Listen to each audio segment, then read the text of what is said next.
પ્રદેશ 24 ગુજરાતીમાં હું ડૉક્ટર મોલી રાવલ આપનું હાર્દિક સ્વાગત કરું છું। આજે દિન વિશેષમાં આપણે વાત કરવા જઈ રહ્યા છીએ ધૃતિ યોગ વિશે। સાથે શુક્રવાર છે, આજે માં સંતોષીનો વાર છે, માં લક્ષ્મીનો વાર છે।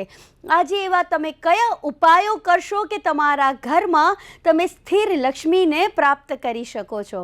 તો દર્શક મિત્રો, સૌથી પહેલાં વાત કરીએ આપણે ધૃતિ યોગ વિશે।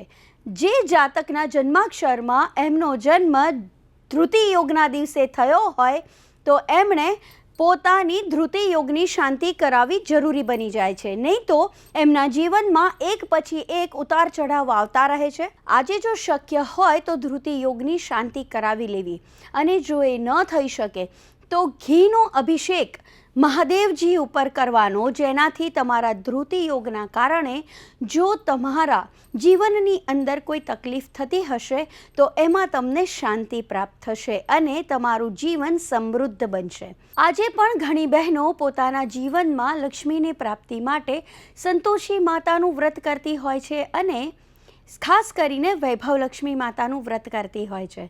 સંતોષી માતાના વ્રતમાં મીઠું ખાવાનું હોતું નથી કે પછી ખાટું ખાવાનું હોતું નથી।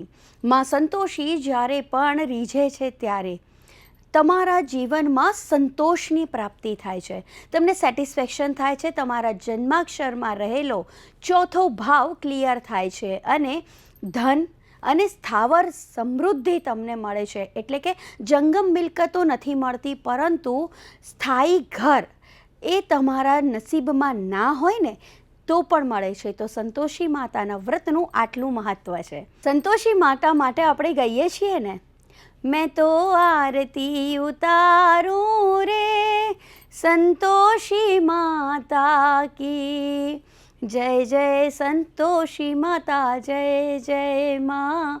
આ વ્રતની મહિમા પિક્ચરમાં, હિન્દી ફિલ્મોમાં પણ ગાવામાં આવી છે। સંતોષી માતાના વ્રત બાદ વૈભવલક્ષ્મી માં, વૈભવલક્ષ્મી એ અષ્ટલક્ષ્મીનું સ્વરૂપ છે અને અષ્ટલક્ષ્મીમાંથી વૈભવલક્ષ્મીનું વ્રત દર શુક્રવારે કરવામાં આવે છે।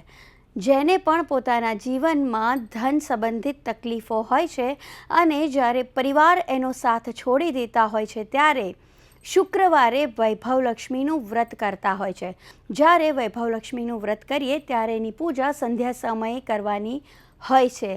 ગુલાબ એમને ચઢાવવાનું હોય છે, અત્તરથી પૂજા કરવાની હોય છે, પંચોપચાર પૂજા કરવાની હોય છે। તમારા જીવનમાં એમની પૂજા અર્ચના કરીને મેળવો સુખ, શાંતિ, સમૃદ્ધિ। મને આપશો રજા। નમસ્કાર।